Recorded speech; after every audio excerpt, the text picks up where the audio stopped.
enyumba eyandibadde mu famire emu osangamu famire 2 oba 3 ng'ekibaawula ng'ekisenge bateekawo kateni nga yebaawula. Abamu bambi ku bo bafumbo kyokka abamu batugamba nti n'okuzaala kubalema oluusi abamu bebbirira emisana munne agenzeeko ku mulimu n'abaako obuvunaanyizibwa bwatuukiriza. Why are many people, despite these conditions, why are many people dying to join police? Police put up an advert. I've received over 100 calls. Help me, I join police. Okay? People, even the ones who are appearing before professional standards, when they are being told we can chase you, they are begging, we don't want to go, despite the hard working conditions. So is there another driving factor? Is it corruption? Are they finding a way of mitigating their situation? So it is something we should interest ourselves as a government, and we just don't say these guys are doing a great job, they are comfortable, and we take it for granted. I hope we can dig deeper. The honor to submit to you a copy of the research report that we conducted in 2022 titled Squeezing Water Out of a Stone, Working and Living Conditions of the Uganda Police Force Personnel and their implications on observance of human rights. I present this special report to you, sir, in fulfillment of the Commission's obligations under Article 52, Clause 2 of the Constitution of the Republic of Uganda. The research was conducted drawing on our mandate stipulated under Article 52, Clause 1C of the Constitution of the Republic of Uganda. I am glad to inform you that this research was conceived at a high-level strategic meeting of the top leadership of both the Commission and the Uganda Police Force 5 years ago. It was one of the proposed interventions to provide the required evidence for answering the nagging questions of why breaches of human rights standards were persisting among police personnel, despite the numerous actions taken to improve their appreciation of and compliance with their human rights obligations. This research was conducted with the full cooperation and collaboration of the Uganda Police Force. And as evidence of their full cooperation, right, Honorable Speaker, this report is signed by, among others, by the Inspector General of Police, Mr. Martin Ochola. So this document is not just ours, but also based on the constitutional mandate of the Uganda Police Force under Article 212 and its obligations to respect, uphold, and promote human rights and freedoms in the performance of its functions as enshrined under Article 20 and 221 of the Constitution. It was proposed on the backdrop of persistent breaches of human rights standards by police personnel, the rights of the Uganda Police Force personnel themselves, which were not effectively observed, and the likelihood of this causing them to hurt others, and the dynamic legal framework that had increasingly assigned individual liability for violation of human rights. Compensation to victims of human rights violations by the government, the police force, and the individuals diverts resources from service delivery and development initiatives. The research sought to establish whether police working and living conditions were a catalyst for human rights violations.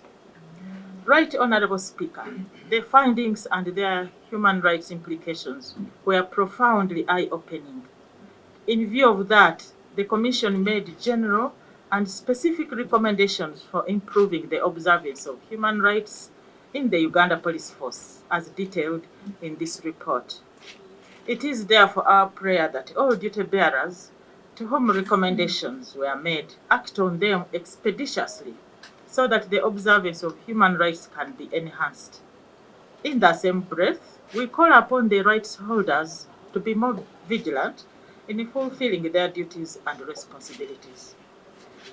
I now wish to draw your attention to a few highlights of the report.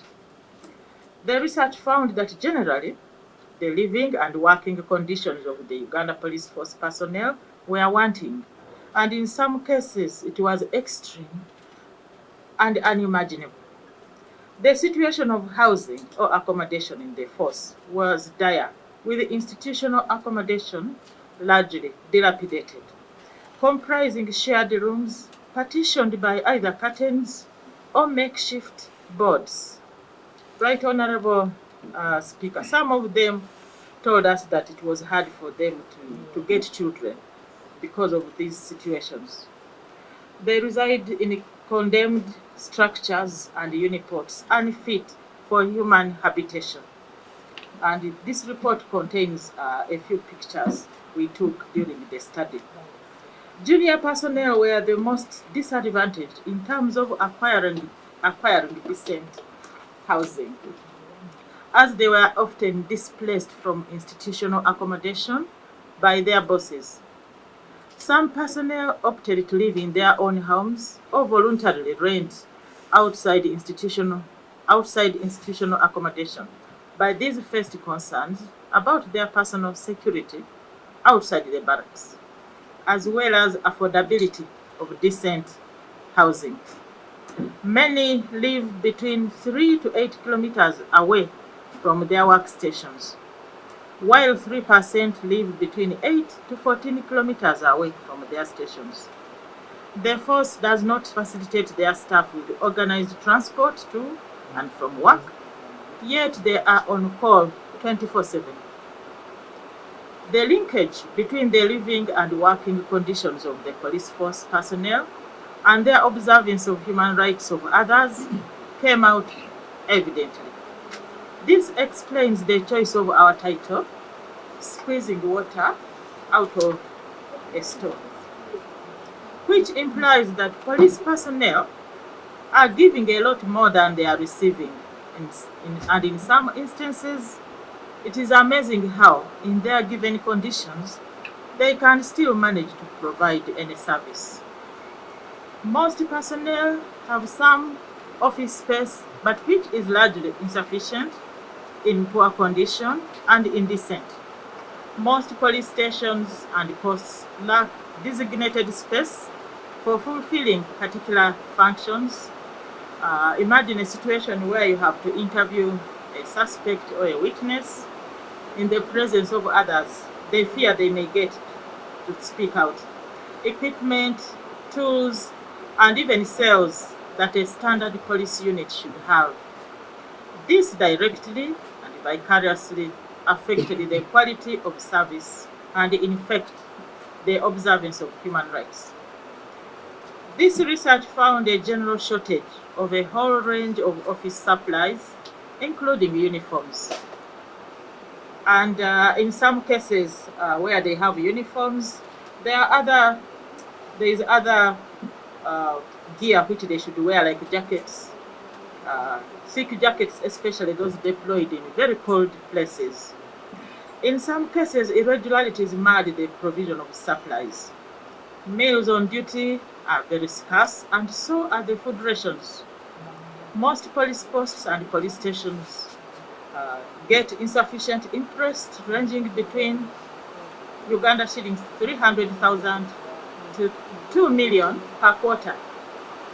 Office equipment, including firearms, were either not readily available or insufficient, and in some cases, their functionality was not reliable.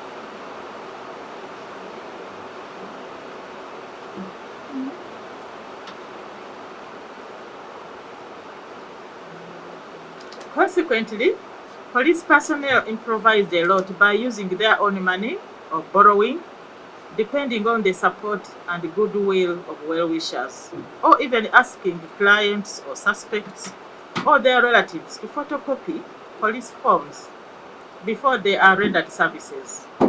They resort to doing less, but within their means. At times, they have to share guns, ask complainants to transport officers, use wananchi to carry accident victims, use ropes in lieu of handcuffs, walk with suspects to court in the absence of vehicles, and use observation to detect crime in lieu of required gadgets, among others.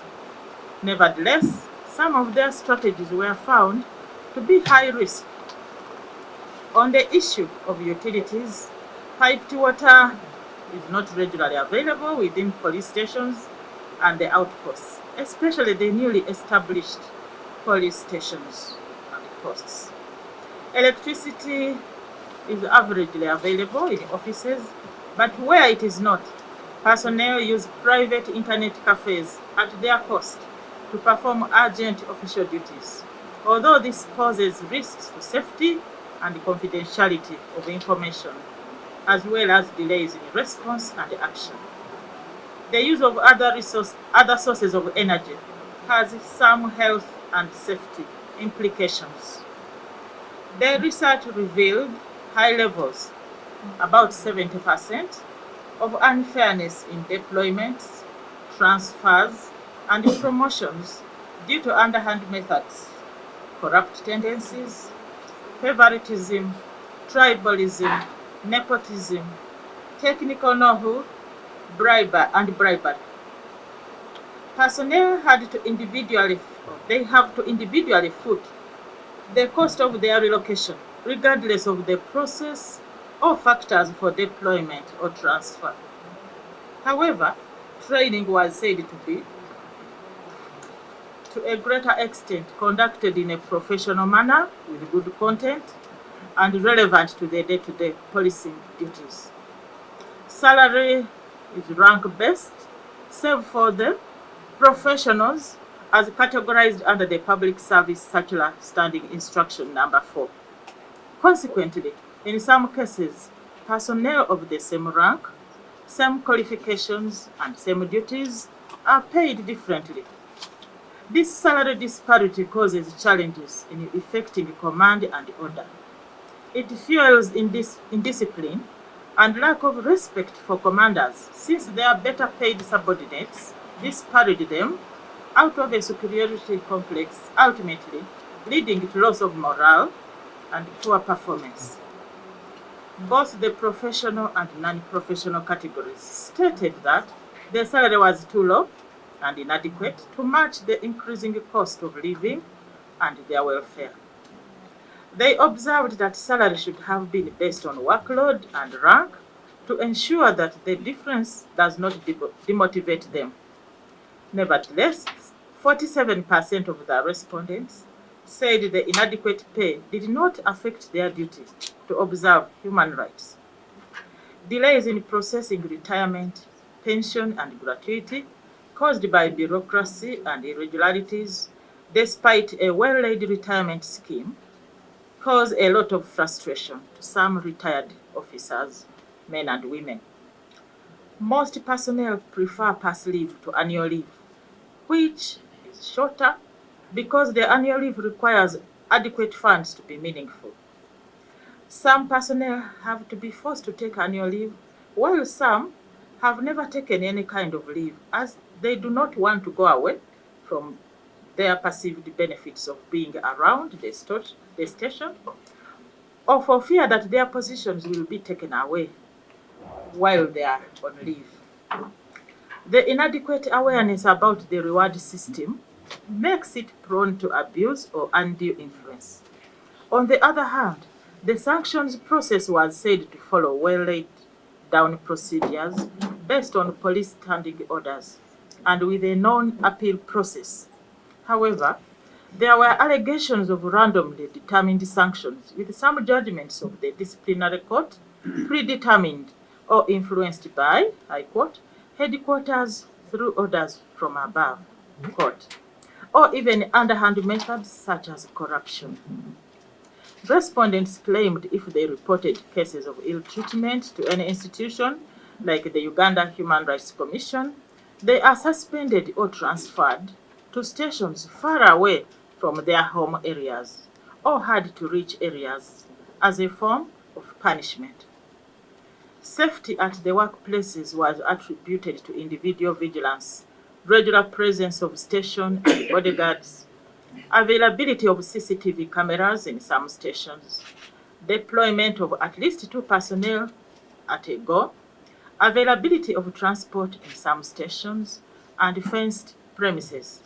However, 19% felt unsafe due to lack of fenced premises, inadequate manpower, and lack of CCTV cameras, lack of intermittent electricity, and long distances between the personnel's place of residence and workplace, but also between places of deployment and police stations in the absence of official transport.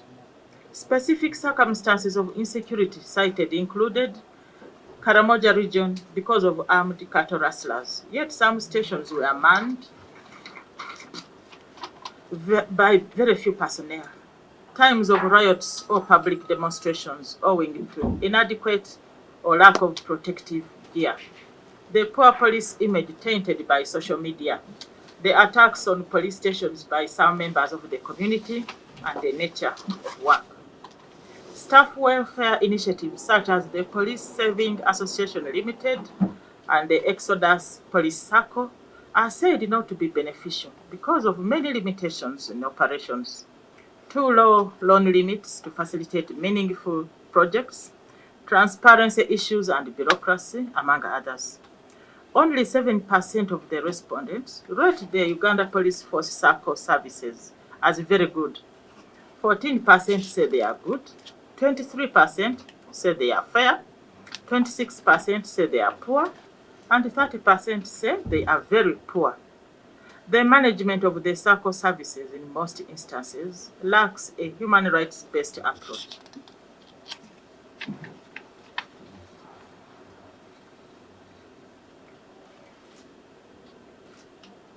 The Uganda Police Force Medical Scheme is not well known by the personnel who complain that they have to queue for services like any other patients, yet they are required to be on call 24/7.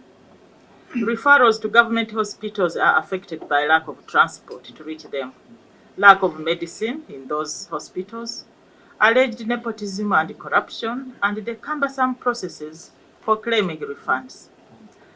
According decent burial to a police officer, policeman or woman, is also said to be discriminatory, favoring senior personnel and those at the head office, which is demoralizing.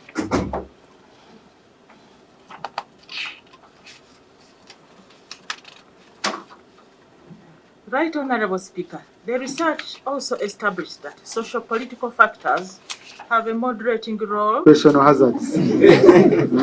Yeah.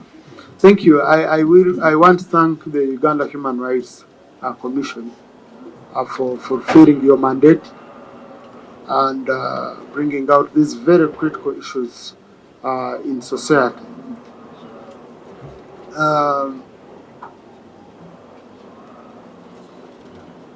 This is a very, very critical report because it's an issue we've been grappling with.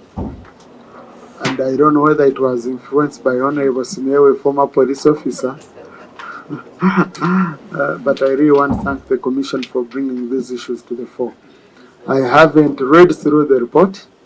I have only received observations. I wish you had highlighted a few major recommendations the way you've highlighted the observations, but I'll read the report and we shall ensure that we do justice to it through the normal process of Parliament, whereby it will be laid on table and referred to the Committee on Human Rights that will be required to report back to the House. I want to thank you. You brought it at a critical time when we are processing the budget. We've just finished processing the budget framework paper, so we are now waiting for ministerial policy statements. I know the police force has a budget ceiling in the MTF of 841 billion Uganda shillings against a proposed budget on their side of 3.1 trillion. So you can see the unfunded priorities in that sector are very, very critical. And when the budget comes at us, of course, Ugandans know it's a wish list. because when you're looking at a tax to GDP ratio of 14%, and we do have a discretionary budget out of a budget of around 52 trillion this coming financial year, discretionary budget will be around 22 trillion. That's where we shall need to get schools, we need roads, we get hospitals, we get for police, we get defense and all that.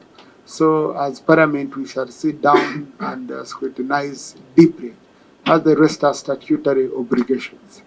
So, but like issues of pension and all that, those are easily covered because they are statutory obligations.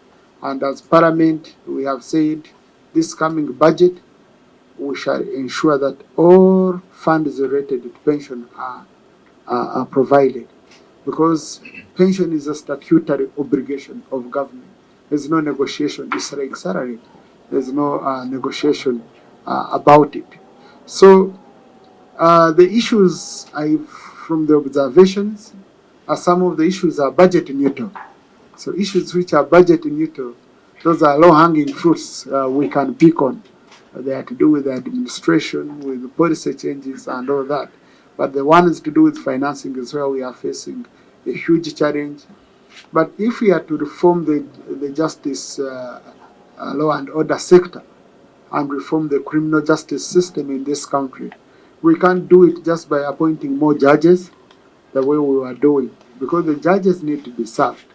At first we appointed the judges, but there was a gap of prosecutors. So now we have looked at prosecutors and we have provided, last financial year, we exempted their salaries from taxes, so which was a very big boost to the prosecution side. But now we need to look at the investigation side, because the prosecutor depends on the investigator. The judge depends on the prosecutor. So if you are to do a whole ecosystem of a well-run criminal justice system, justice law and order system, then we have to ensure we don't have mismatches, whereby one sector is deeply looked at and the other sector is not looked at. So we are going to go and scrutinize deeply all these. The commission will be, I'm very sure you will come in and explain further. You highlight most of these things in the committee so that we can give due justice to the report. I know government has tried with the challenge they have, a few measures that were put in place. For example, on the housing sector, we were encouraging our security forces on having even their own homes, because one day you retire and the government won't give you a home. That's why the government put up a scheme of duty-free items, focusing mainly on iron sheets and cement, duty-free. Those who are able to come in and be able to acquire them. But that's not enough, because if you're putting someone in Kataput, if you're putting someone in Mitoma, then you need to provide them accommodation. And also in some cases, I want to appreciate our population, which is willing. For example, I know in my area, people have been contributing funds to build police stations. Now, that means the value we put onto this institution is a very, very great value as businesses, as individuals. And I want to take this opportunity to greatly thank our forces, our police forces, our army, all of them for working tremendously, keeping our country safe, ensuring law and order despite having unfavorable conditions. They persevered. And this is what it takes. That's why the spirit of nationalism, the spirit of patriotism comes in there. That doesn't mean they shouldn't be demanding for these services. No, they should be demanding for them. But I really want to thank them. No one has stopped work because they don't have housing. But now we have to go and study. What is the impact, the way you've done it under Uganda Human Rights Commission? What is the impact of these sirens? Are they finding other means? Why are many people, despite these conditions, why are many people dying to join police? Police put up an advert, I've received over 100 calls. Help me, I join police. Okay? People, even the ones who are appearing before professional standards, when they are being told we can chase you, they are begging, we don't want to go, despite the hard working condition. So is there another driving factor? Is it corruption? Are they finding a way of mitigating their situation? So it is something we should interest ourselves